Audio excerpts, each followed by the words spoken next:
Olá galera, vou estar agora ensinando a vocês a como estarem assistindo filmes diretamente do seu Android. Primeiramente vocês entrarão na Play Store e irão procurar pelo aplicativo Filmes. Então vocês virão aqui e escolherão esse. Então virão em instalar.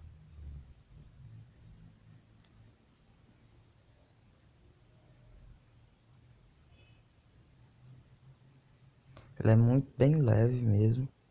Então após sua instalação vocês irão abrir o aplicativo.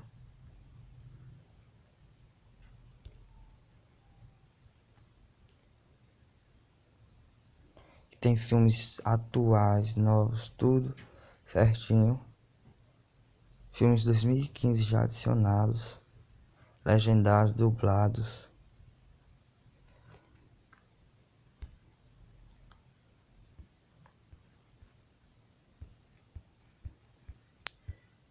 Está, como podem ver. Para assistir, vocês irão assistir filmes.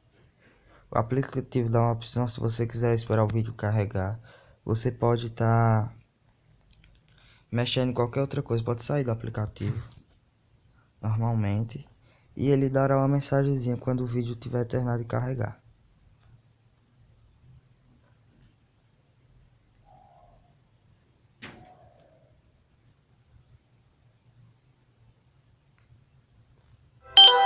Pronto, agora como podem ver o vídeo terminou. São Europa Filmes. E aí está rodando normalmente, como podem ver. Chamada não identificada. Versão brasileira Lex.